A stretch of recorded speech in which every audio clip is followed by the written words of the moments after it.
is a world beyond the borders of human conceit. For most, this world is hidden, cloaked by ignorance. All the while, this astonishing world weighs heavy on their existence. Yet there are those chosen, born into this domain by an unspeakable act of love, rescued from darkness and carried into a marvelous light. Who is this liberator? Who is this savior?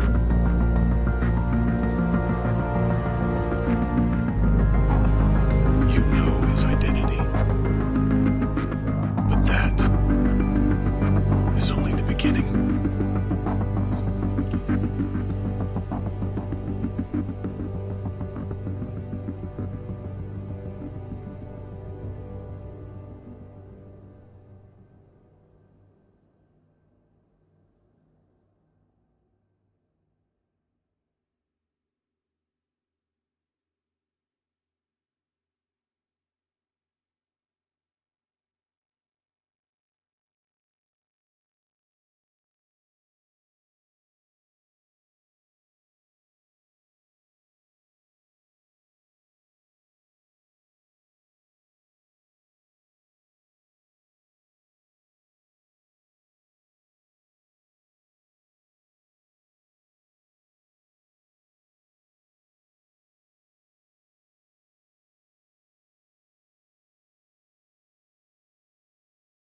Good morning. It's good to see you this morning. I decided to cut my grass and to permanently remove all the worms hanging from my trees yesterday with my teeth. And in the process, I've got the allergy thing that probably a lot of you are dealing with from the yellow plague, and so I apologize for I'm going to just ahead of time. I'm going to be snotting all over the place. So you'll just put up with me on that. Before we get started, I want to encourage you as you leave this morning, as you go past the red ministry tent on the wall, beside that wall, there are little packets that look just like this, okay? And inside of them are these little flyers that we've had made that you can take to work, take to school if you're a student, give them to your friends, hand them around your neighborhood.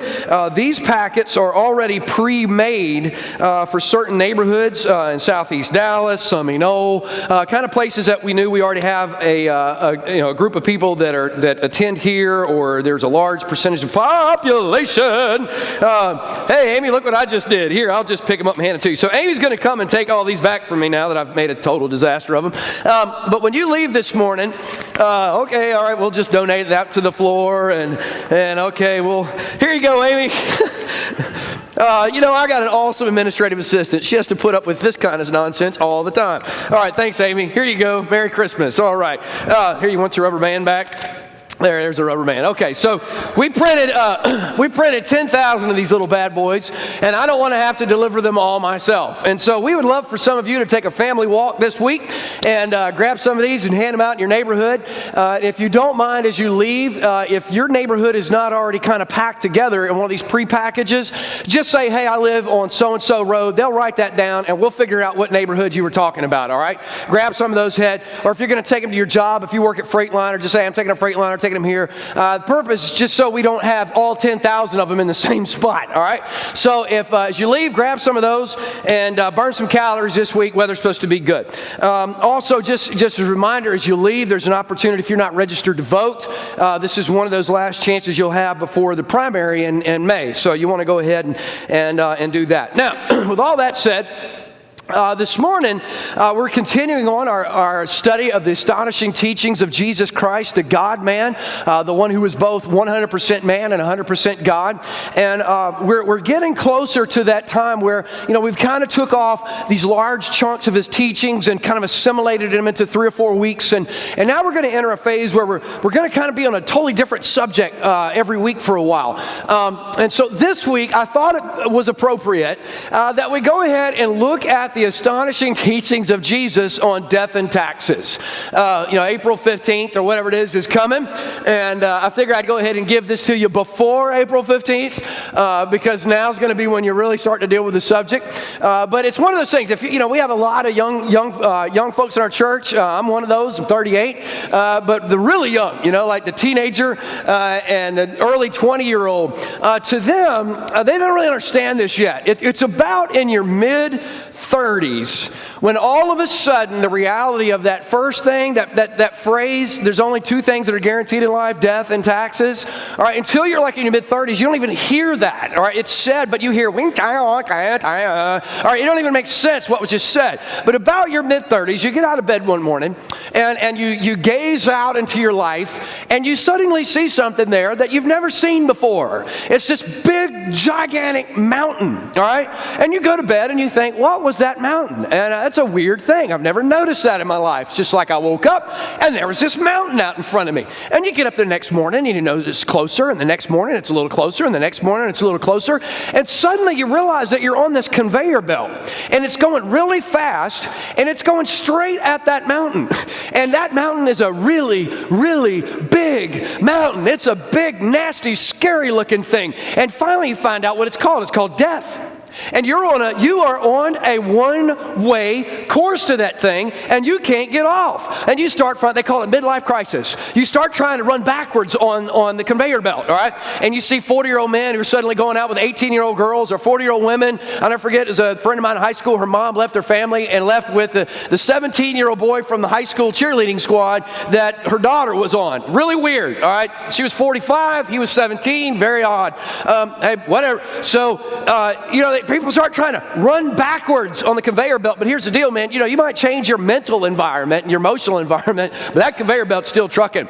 All right, it's not going to change. If you change, if you try to relive the young days, it still does not change the fact that you're not getting a day younger and you're getting every day closer to when that date is. And we live in a world now that we're starting to get educated on when that day is going to come. Now, no man really knows when he's going to die, but we're starting to figure out a few things. If your cholesterol is too high, I believe the Bible says it's appointed unto man once to die, that God has a date that he has set, but somehow in the free will of man, we have effect on that. I don't think I can live any longer than what God has given me to live, but I certainly have the ability to shrink those days. If you hold a gun to your head and squeeze the trigger, you can't go, well, if God don't want me to die today, I'm not going to die, and squeeze the trigger. All right, that's kind of ridiculous thinking. But we know we can speed it up. And so we start paying it, we get 30 years old, you're a man, you go, doc puts a glove on, tells you to cough, all those kind of fun things. And so you start paying attention to cholesterol and blood pressure and I found out I had high cholesterol, and if I didn't start changing my diet, it was genetic apparently in my family. If I didn't change my diet, lose weight and stay in shape, that I had to stand a high chance of stroke and all this stuff, and I'm like, good grief, And so my diet consists of, oak leaves and sticks, and I just kind of go out in the woods and pick up all the sticks and I pour a little skim milk on it and eat it, and so I'm having to pay, like this morning, I got up and had my yogurt so that I could get all my little bacteria that are supposed to work in your intestines and keep you from getting, cancer. And then I had to eat my fiber and then my handful of almonds that I throw into my deal with my fiber cereal that I eat in my low-fat Greek yogurt, and I splurged a little bit and ate a Pop-Tart with it. But so So I'm always paying attention to this kind of stuff. I try to only have like one splurge day a week when I eat a month. And, so we get into these things, when I was 20 years old, I would just run. Now I get on a treadmill, I'm running, I'm doing this, checking my heart rate, say, all right, I'm getting up where I'm supposed to be, And so we start realizing death is coming, and we start working at, trying not to speed it up. But the reality is every morning we get up, that mountain's a little bigger, and it's a little closer, and it keeps coming, and it won't stop. Well, somewhere along that line, when you're living life and you're taking responsibility, the second part of that phrase becomes, you become aware of. So the first thing you become aware of is that death is certain, and you can't avoid it. But then you soon realize taxes are certain, and you can't avoid it. I did a little study this week. It was actually last week when I prepped this message. I did a little study on it because I started really thinking about, how much do we actually pay in taxes? Only thing guaranteed to life is death and taxes. How much do we actually pay? So I started doing some research. I just thought I'd make all of you mad and get you to go vote, all right? Listen to this. You're not going to believe this, all right? But I can cite all of this. This is not made up. I didn't get this off of some, forward email that I got somewhere, all right? There's a tax foundation that's been tracking taxes and what we pay since the mid-'30s. They publish a statistic every year that's called the National Tax Holiday, the Tax Freedom Day, all right? When all of America has finally worked enough to pay the taxes that we have to pay as a nation. In the state of North Carolina, every dollar that every single human being in the state of North Carolina makes from January 1st to April 6th is taxes. It takes every dollar that you and I make from January 1st to April 6th to pay the taxes that we have to pay in the state of North Carolina. That's federal, state, and local. Here's some other stuff. When you start paying tax, by the way, in 1900, it only took to January 22nd. So what did we successfully do in 100 years? We successfully grew the amount of taxes our nation pays to what it took every person to make to January 22nd to what it now takes every person, I think, to April 16th nationally, and ironically after tax day. But I started studying, what do we pay taxes on? Well, here's what you and I pay taxes on. Every dollar you make, just side note, minus what you give to a nonprofit organization. So as you give to the church, you're not taxed on that, all right? You get it counted off. Or any other nonprofit, Salvation Army, whatever it might be. So you're taxed on every dollar you earn. You're taxed on everything you buy. And when I mean everything, I mean everything. Food, groceries, clothes, toys, over-the-counter medicine, paper, books, CDs. It doesn't matter. If you buy it, it's taxed, especially in North Carolina. Now, it gets really confusing. I started trying to figure out how much taxes we actually pay on groceries. You see, when I lived in Florida, you didn't pay any taxes on groceries when you went to the grocery store. But in North Carolina, it's really confusing, and I had no idea how confusing it was. I took out some receipts, all right? I got some Walmart receipts out. I got some Harris Teeter receipts. I got some Ingles receipts. Had some Food Line receipts. Had them all laid out, and I started looking at it. And one of them, at the bottom of it, it said 2%. At the other one, it said 2%. And then it had another line, it had 6.75. On another one, it had 7.25. On one of them, it had 2, 6, and 7, all on the same receipt. I got so confused, so I got on the internet, went to the government website that explains the tax code. In the state of North Carolina, you actually have that. Lord help you if you have a business, all right? Because certain things you sell is supposed to get 2% sales tax. This is in a grocery store, all right? At poor old Food Line, certain things you buy, it's 2% sales tax. Other things you buy, it's 6.7% sales, 7.5, and other ones, it's 7.25. Now, if you go down here to Long Creek or Fat Cats or a good restaurant, you buy yourself a good burger, some fried fish or whatever, guess what? That's 9.25%. 5% taxes. So if you're going to get somebody to make it for you, you got to pay even more tax on it because anyway, so that's 9.25%. So I started doing a little math, all right? And now this number that I'm going to give you is a totally non-educated, non-scientific number, all right? I just saw this, got so confused, I just wanted to be able to make a point this morning. Let's just say North Carolina had a flat tax of 6% on everything you buy that's food, all right? Everybody with me so far? And then let's just say you spend about $700 a month feeding your family of 4. That's going out to eat, that's groceries, that's everything. Now, in our day and age, $700 a month is not that far-fetched as far as a budget to feed for a family of 4. Now, we're trying to figure out how to get it as low as possible, and I'm not really sure where we are. I'm doing that math now, trying to figure it out. But nonetheless, let's just say it costs you $700 a month to feed your family. By the end of the year, you would have paid, all right, $500 in taxes to buy food for your family. Now, I just want you to understand that for a minute. A tax is what you have to pay to buy the product. It gives you the right to own the product. In other words, if you're standing at Walmart and you're checking your groceries out, and that little thing pops up on there that says, do you accept or deny this charge? If you hit you don't accept, they don't give you the groceries, all right? You don't get to debate the price. You don't get to say, I ain't paying that tax. That fella behind me, he's going to pay it, but I ain't paying it. They just take the stuff back, and then you go out empty-handed, all right? So you either pay it or you don't get it. So I want you to imagine this. If you buy $700 worth of food every month, you have to earn $500 to have the right to feed your family. You do not have the right to feed your family in the United States if you can't make at least $500 a year. So if you make $10 an hour, then you have to work, you got to work 50 hours just to have the right. Well, actually, it's more than that because you're taxed on your income. So really, it's like you got to work like 60 hours because you lose part of it right out of the gate, all right? You got to work 60 hours at $10 an hour to have the right to buy food. That don't put nothing in your stomach. It just gives you the right to buy it. You follow me? Crazy, isn't it? But it gets worse than that. Listen to all this. If you inherit any money, you pay taxes on that. Even though they paid taxes on it when they made it, if you inherit it, you got to pay taxes again.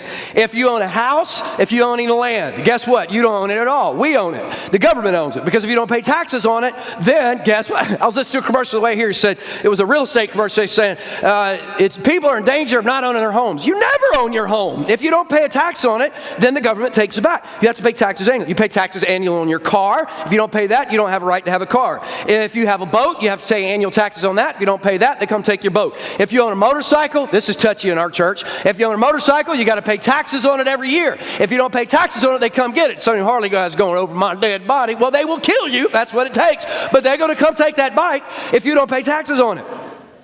If you get a federal tax return, guess what? You have to pay state income tax on your federal tax return. The money that you paid the government too much of and they sent you back, now you got to pay taxes on it.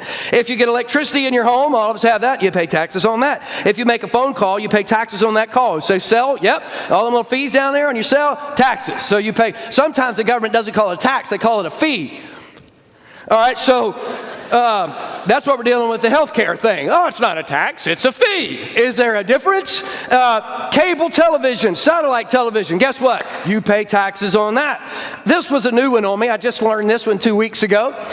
We live in a land now where so many people are going bankrupt. They're losing all their money. And so they'll negotiate with Visa or MasterCard or their mortgage owner or whatever. They'll negotiate and say, listen, I'm never going to be able to pay this much back. And so what if I just pay this much back instead of this much? So they say, okay, you owe us $150,000. If you'll pay us $100,000, we'll forgive you the $50,000. Well, all these people are going to their tax accountant with this 1099 they got in the mail that they don't know what it is. You see, what it is there's a law in America that if I forgive the debt that you owe me, guess what? You have to pay taxes on that. Surprise! So I owe you $1,000 and you say, hey, Austin, don't worry about it. You don't have to pay me. But guess what? I got to pay the government because you told me I don't have to pay you. Fun, isn't it? Well, it gets worse. Guess what? I was in a meeting for those. How many are not on city water? You're on a well. And you go, boy, I am saving money because I'm on a well. Well, first of all, you got to pay taxes on the electricity that pulls the water up out of the ground. So you're still paying taxes to get the water, all right? But second, I'm on a governmental affairs committee for the Gaston Chamber of Commerce, and I have sat in meetings and listened to elected officials seriously discussing, it hasn't gone to the floor for a vote, but seriously discussing. And what I found is on this committee, you hear the discussions for a few years, and then suddenly, poof, there's a motion, all right? So for the last handful of years, it's been brought up here and there by different politicians that we've met with that they want to put a meter on your well so that they can tax the well water. I'm not making this stuff up. Rondell, can I get an amen? I see you in the back corner back there being a Baptist. They are literally talking about, not on the floor, there's no real motion, but it is being discussed in forums like that on if you have the right to that water or not. Because that water really belongs to the state because it would eventually end up in the reservoir where they would then sell it to us. Fun, isn't it? It started to sound like communism. My comment on that was, you better have some big guns. Because half my church got concealed weapon permits and own wells. I mean, y'all are going to be in a mess. Then they asked me, did we serve Kool-Aid? And I was like, never mind, just strike the comment, strike the comment. North Carolina has the 6th highest gas tax in America. As of January 1st, every gallon of gas you put in costs you 39 cents in taxes. I'm not that old, and I remember when I didn't pay a whole lot more than that for gas, period. I remember pulling up at the 7-Eleven in a quarter of Hampton with my dad's little four-door Nova and pulled up in that thing and put 75 cents a gallon in it. Now, 39 cents a gallon is taxes. The Tax Freedom Day folks said this about 2011. In 2011, this blew my mind. Americans paid more in taxes than they did on groceries, clothing, and shelter combined. Combined. The amount of money that was put into our government. That is nuts. I said, man, this is a long introduction. It's a long introduction to a short message.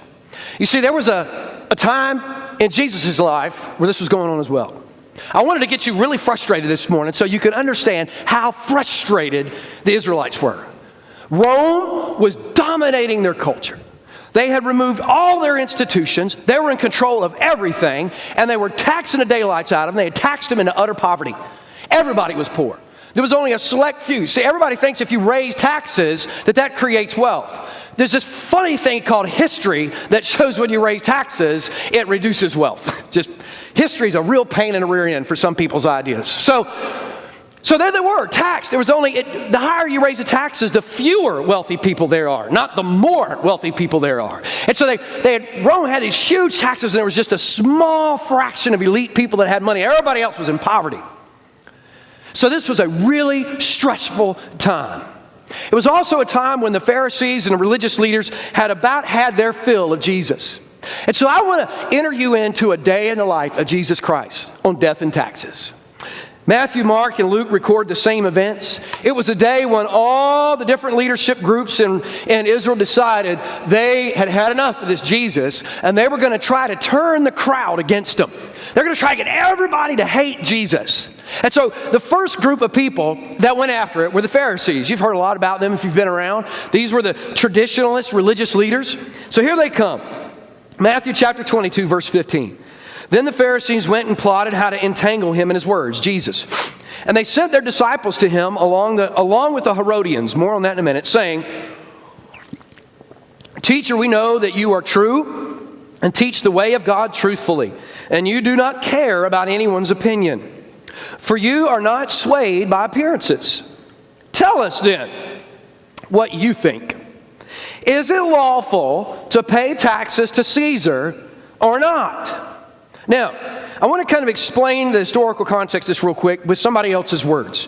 Two different commentaries just had some really good quotes to help us understand the context of what this question entails. The incident illustrates that controversy often makes strange bedfellows. The religious leaders of Israel, all right, the Pharisees, had one goal: to get rid of Jesus of Nazareth. They would do this through any means possible, even if it meant cooperating with lifelong enemies. The Pharisees were the purest of the nation who opposed Rome at all attempts by Rome to intrude into the Jewish way of life. Remember, the Pharisees were all about protecting Jewish traditions at the core and making them pure. They didn't want anything to do with Rome whatsoever. They wanted Rome out. But the Herodians actively supported the rule of Herod the Great and favored making changes with the time as dictated by Rome. Why? Because they wanted to protect Herod as the king, because that's how they made their money. So as long as Herod got to stay in charge and they were associated with Herod, then everything was good. So the Herodians wanted to compromise with Rome. The Pharisees didn't want to compromise at all. Jesus brought them together. Those issues were less important to them than were the pressing issues of getting rid of Jesus. All right? They got together because they all needed Jesus to go. The InterVarsity Press commented in their commentary. They say this: the Pharisees pit the obligations of peace with Rome against the nationalistic messianic fervor that they assumed Jesus had generated. A disastrous tax revolt 2 decades earlier had shown where such fervor could lead. If he publicly takes the view characterized by those later called zealots, no king but God, the Herodians can have him arrested.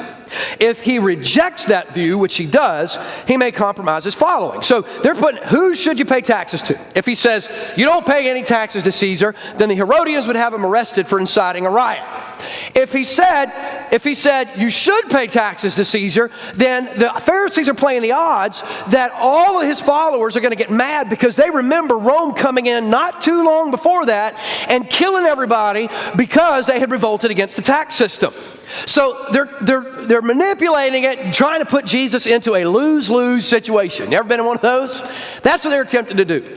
But they're trying to do this with God. And with God, it's really difficult to get him in a rock and a hard place. So here's what Jesus does. Verse 18. But Jesus, aware of their malice, said, "Why put me to the test, you hypocrites?" Now, just real quickly, y'all remember last week where we were talking about the money changers? Now, remember, the Pharisees and religious leaders would not allow Roman money to be given to the temple anyway, because they were making far too much money off of those money changers when they had to bring the Roman coin and exchange it for a temple coin. You could only turn in the holy temple coin.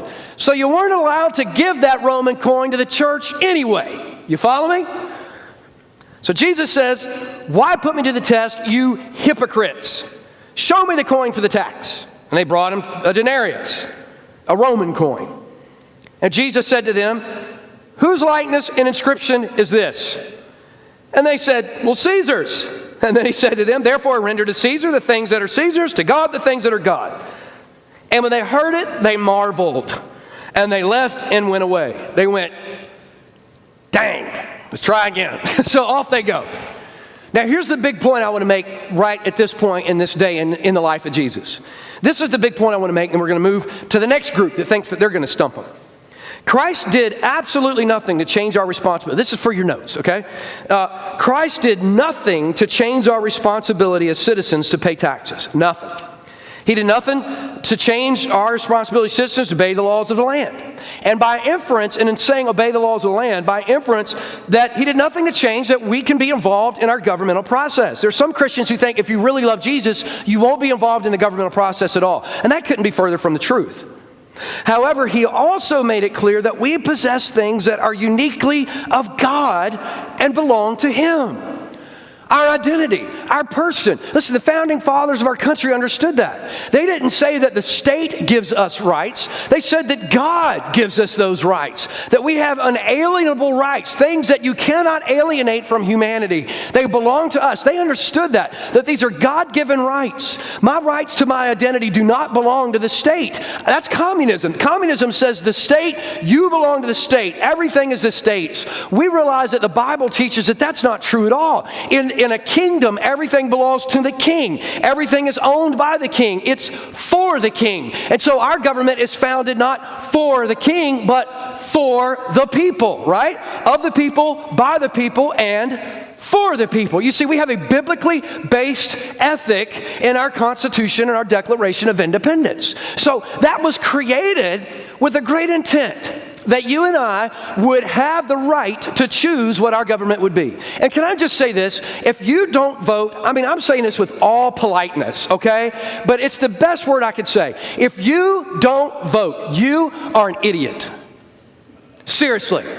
You pay taxes from January 1st to April 6th, everything you make. If you don't vote, you're an idiot. Most of the world doesn't get to vote. And when they do, it's for one person. They go, "We had 100% participation in voting." That's because you said you were going to kill them if they didn't vote, right? And who else? I love when, did you remember when Saddam Hussein would say, "I won again by 98%. That's because there's only 2% willing to die, all right, to vote for somebody else. And nobody else was willing to run because they would conveniently get hung, right before the election for some kind of, speeding ticket or something. So you live in a country where God has given us the right, and men and women have died to protect that right so that you could do a simple little act that most of the world wishes they could do, and that is go vote. That is based off of a biblical understanding of human beings and the rights that God has given us and the dignity that God has given us. So this is not to suggest that you should not go and vote. You're crazy if you don't. Matter of fact, you have no care or concern for those who've laid their life down to provide it for you, and you don't deserve it if you don't vote. You should have to move. That's my opinion. If you don't move, you should go have to live in Uzbekistan or something. And then when you come back, you'll vote. In May, you have an opportunity to vote for something, if you're a Christian, that I think you seriously should consider to vote for. In May, you will go out and have the opportunity to cast a vote on whether or not you believe the Bible teaches that marriage is between a man and a woman or anything else. There's a constitutional amendment that's going to be out there, and I would hope every single one of you that believe that that's what the Bible teaches would go and vote. In most countries, you wouldn't have the option to define what marriage is. And our nation, at least as it sits now, we get to choose as people what our laws will be. And so you have the opportunity in May to make a decision if marriage in this state will be between a man and a woman, or a man and multiple women, or a woman and multiple men, or a man and a man, or a woman and a woman, and the snowball can go from there. You'll be able to marry your dog. If we don't define marriage, if it doesn't have a definition, then it can be anything. So the definition that they're proposing is between a man and a woman. If you vote for it, you're saying you think it should be. If you vote against it, then you're thinking it shouldn't be. Simple as that. And you ought to go do that. But here's the point I want to make. Is that important? Yes. Is it important that you go vote? Yes. Are you an absolute, total dipstick if you don't take advantage of the right that you have as an American to go vote? Yes. You can get mad at me if you want, but you're the idiot, not me. Now, does it matter at the end of the day? No. Should I? Yes. Should I get all torqued up? The thing I'm scared about right now the most is some knucklehead is going to get in the newspaper and go, I'm going to tell you what. Bible says them homosexuals going to burn in hell. And by God, they ain't getting married in this state. Hellions. That's all we need. That's all we need is some sign out there protesting, gays is going to hell. But guess what? So are liars, adulterers, da-da-da-da-da-da-da. And so nobody else wants to bring up that one, do they? You can gossip in a church, but Lord forbid you commit these sins over here. Now it's all right. Well, the Bible says if you're a liar, you're going straight to the pit of hell. All right, so let's cease with the whole homophobic freak out deal.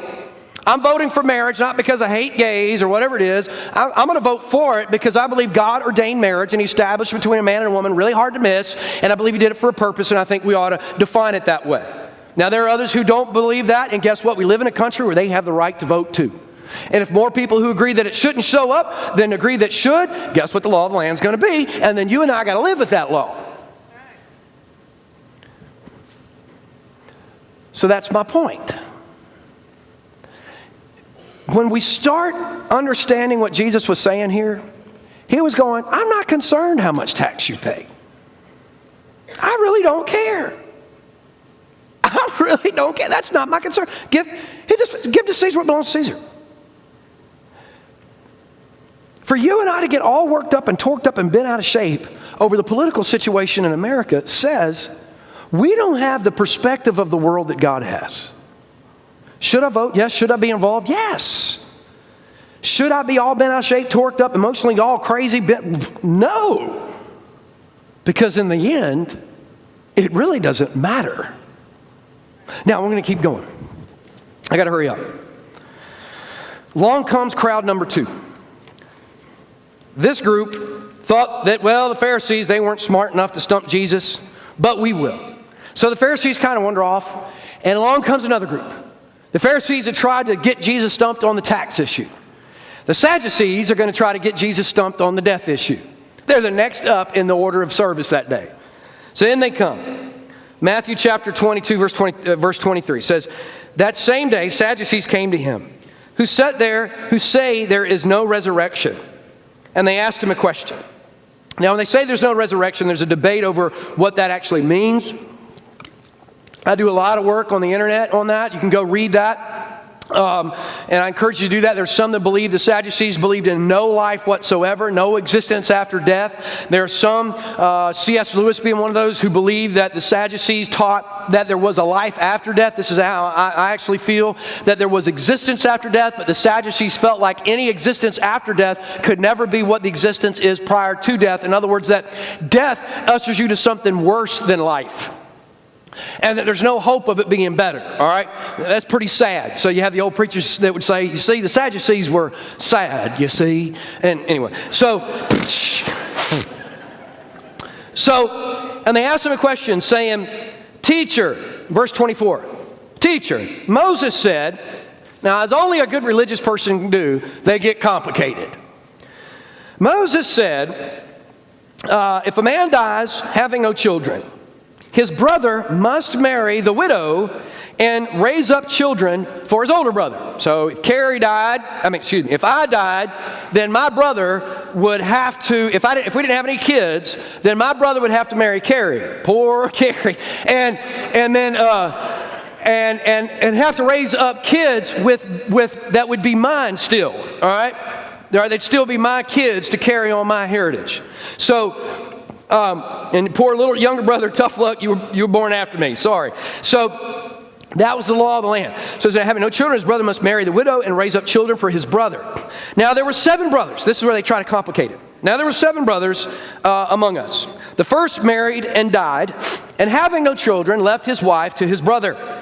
So to the second and the third. Apparently, all these guys were short livers and they were all not fertile. So to the second and the third, and down to the 7th. All right, 7 of them died, all marrying the same woman.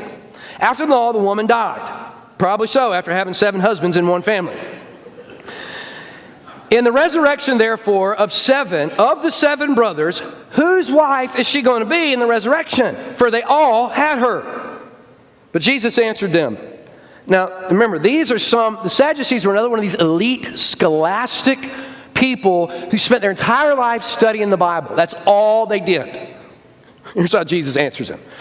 You are wrong, because you know neither the Scriptures nor the power of God. Talk about making some dudes mad. For in the resurrection they neither marry nor are given in marriage, but are like angels. More on that in a second. Like angels in heaven. And as for the resurrection of the dead, have you not read what was said to you by God? I am the God of Abraham, the God of Isaac, the God of Jacob. He is not the God of the dead, but of the living. In other words, their identity is intact. They are still alive in who they are. Their personages. They haven't been absorbed in the universe. They haven't been eliminated into some lesser existence. It's not really life, but something else. But he says, the Bible says that I am God, not of the living. I'm not God of the dead, but of the living. And when the crowd heard it, they were astonished at his teaching. So, big point number 2 in your notes, all right? Big point number 2. On death and taxes. Now we're talking about death. This is what Jesus just taught. He says, after death, we are not angels, but we will be like angels. Everybody say like.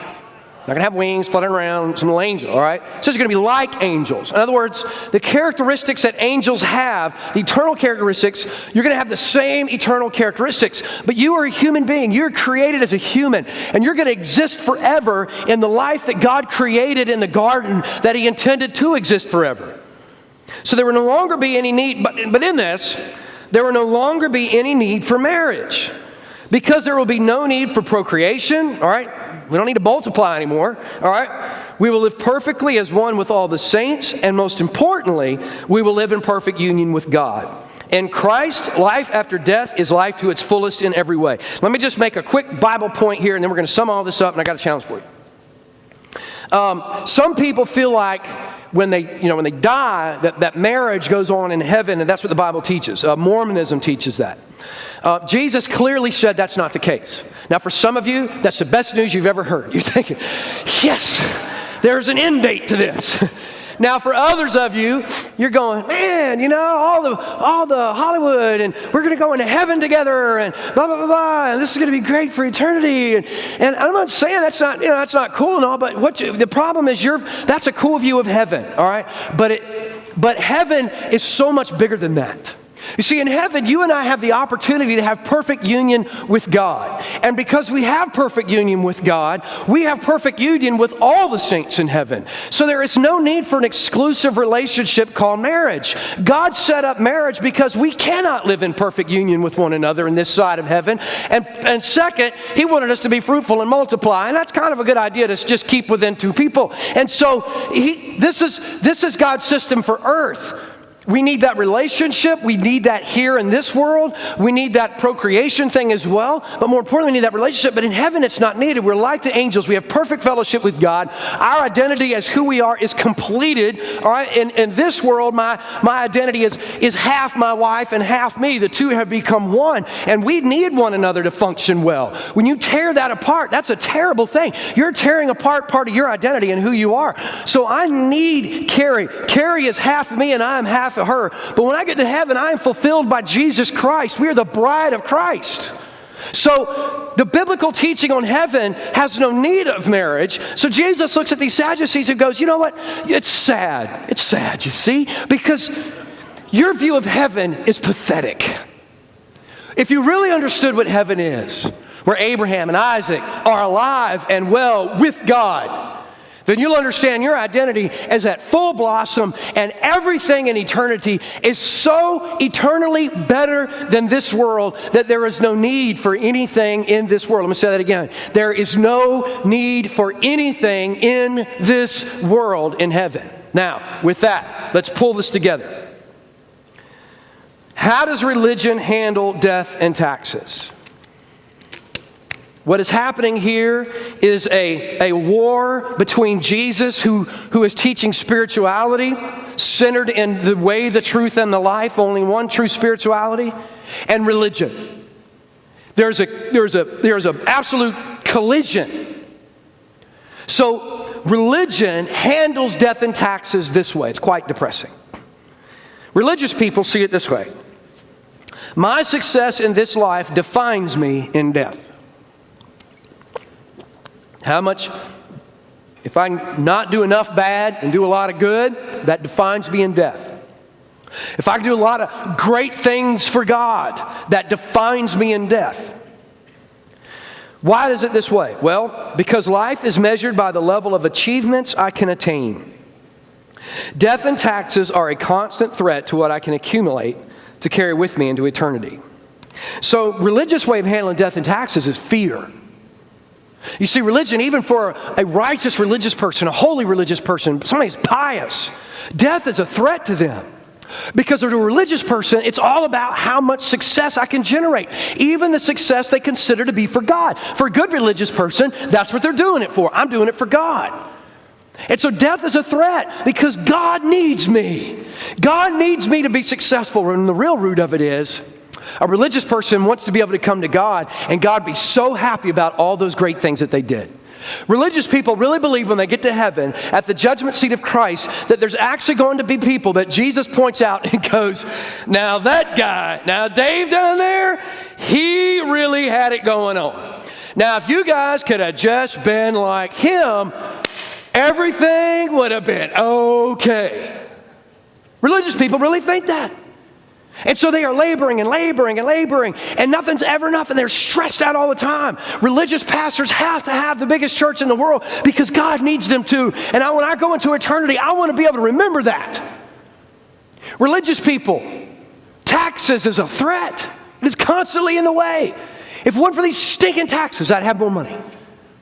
Death and taxes is a threat to the religious mind. And so the religious person has to come against it. They spend their life opposing it. So how does the spiritual way of handling? The spiritual way of handling death and taxes is this. My relationship with God defines my life. It defines me. That is what my life is about. Knowing Him. Therefore, my awareness that heaven is eternally better than anything this world has to offer enables me to live freely with no concern of success or failure. None. Now, just as grace is not a license to sin, our identity isn't either. So I want to make this point go on a little further. This is why I didn't stop there when I was writing this point. My freedom doesn't inspire laziness. I've never lived in a community. And if the shoe fits, wear it. If it don't say amen. All right? But I'm just going to say this. I have never lived in a community, Gaston, Lincoln, Cleveland County, where I have witnessed more apathy and more laziness than this community. Never been there. Now, I grew up in a military community where military bears its fruit into the life and the culture of the community. So I've never lived anywhere like this. I went from military to 2 college environments to Jacksonville, Florida, high pace, get to Gaston, Cleveland, Lincoln County, and I meet people who have the highest level of apathy that I've ever seen. I remember one of the football coaches here said about some of the players they had that you could literally put your foot on their throat and they wouldn't even fight you to keep from dying.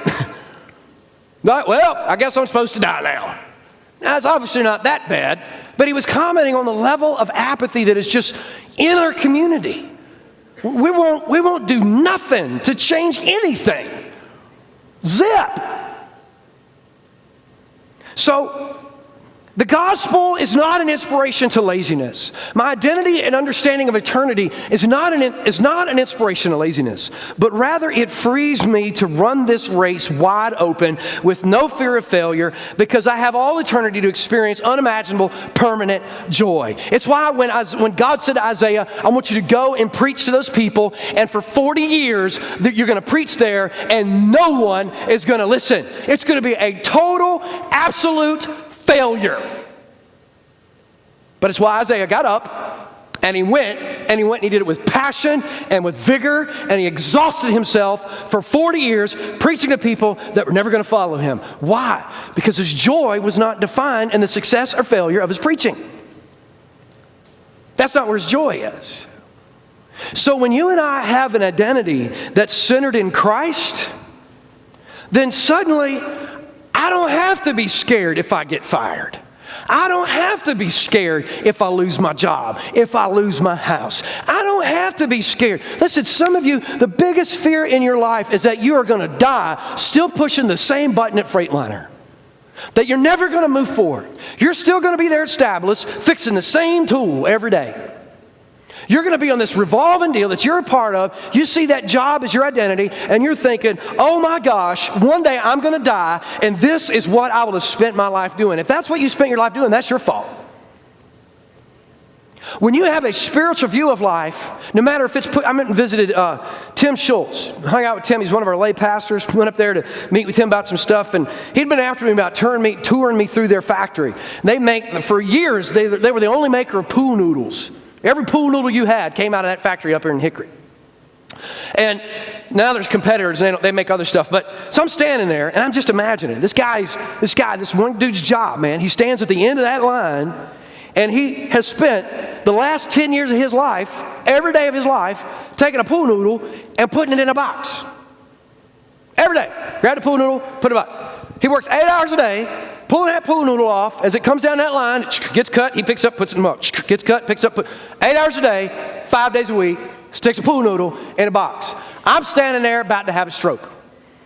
I'm so ADD, I'd have been fired the first day. I'd have been tying him in knots. I'd have been doing something. I'd have gone crazy. I had so much respect for that guy. I was like, that is a mature man, because I would have lost my mind. All right, I'd have been the JetBlue pilot running through everybody saying they need to pray because the building's going to blow up. Something would have happened to me. I'd have gone crazy.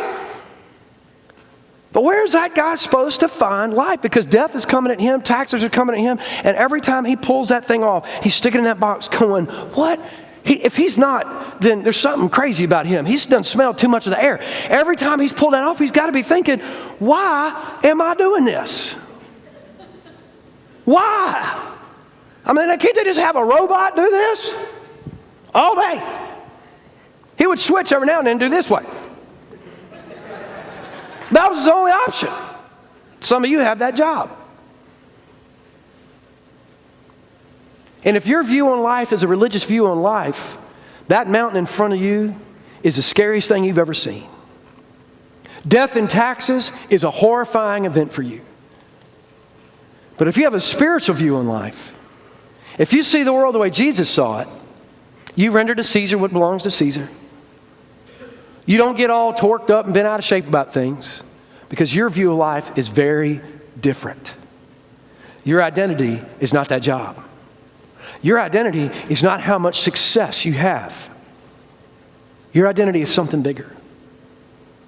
When I went to Kenya 15 years ago, and God was absolutely moving across that country, and you literally would go and share the gospel, and thousands would come to Christ. It was amazing. It was the most amazing thing I've ever seen. We were meeting with some missionaries, and they were telling us about the 40 plus years that missionaries had worked those areas of Kenya sharing the gospel and never saw anybody come to Christ. Were they failures? No. Because if they wouldn't have been there for 40 years with no fruit, then there never would have been any fruit. So here's the challenge I want to give you this morning, and we're done. Jesus left everybody absolutely baffled because he basically really didn't answer their question. He basically turned them to a whole different subject on both times. And it's this. He was challenging their view of eternity in heaven. So that's why I want you to think this morning. Do you truly believe heaven is beyond your wildest dreams? I mean, do you really believe that? Do you believe heaven is truly beyond your wildest dreams? Where is the evidence in your attitude in life? Where's the reality of that in your life? You see, for these Pharisees, they were all worked up about them taxes. The evidence in their life was that everything in this world is what mattered. And they were exhausting themselves about it. You're out here going through midlife crisis, and you're thinking about leaving your family and starting over. You know what your view of heaven is? Nothing. You think everything in this life is what matters. And so you got to somehow go backwards and make it all new again. You're starting to realize that you're probably going to die and never be financially successful as the world would define it. And if that's just eating you up, then what you're saying is your view of heaven is really small. Like, who actually thinks 1 billion years into eternity that you're going to remember 80 of them here? Not like that it just goes away, but that you would actually care. That it would actually be a concern 1 billion years into existing in the glories of heaven and perfect fellowship with God, where you are wealthy on an eternal level. You have creation as it was intended. You have fellowship with the Master as it intended. You have all the glories of heaven at the very access of your fingertips that you are basking in and wallowing in for eternity in the glory of God. Do you actually think you're going to be up there going, well, daggone, man, I'm going to tell you what. That stinking job down there on that assembly line was the worst thing since sliced bread. Spent the other day, my son had this cool day, man. They had all this stuff. His class got to go Easter egg hunt. They went Easter egg hunt. They played at a park. Carrie and I took time, went down there and hung out with him. He came home. He played all afternoon with his neighbor. He got to watch a movie. Then Mama and Pawpaw White picked him up, took him to an Easter egg hunt over at Poston Park. He had so much sugar, I think I got to give him an insulin shot for sugar diabetes tomorrow, all right? When we were going to bed, I said, Ari, you had a great day, didn't you? He went, oh, and I left out the ice cream party that they had when they got home from the Easter egg hunt that they did at the park when they got back home back to the school. So a day of just fun from the moment he got up to the moment he went to bed. I said, boy, you had a great day, didn't you? You know what he said? Well, my friend got to swing on the swing longer than I did.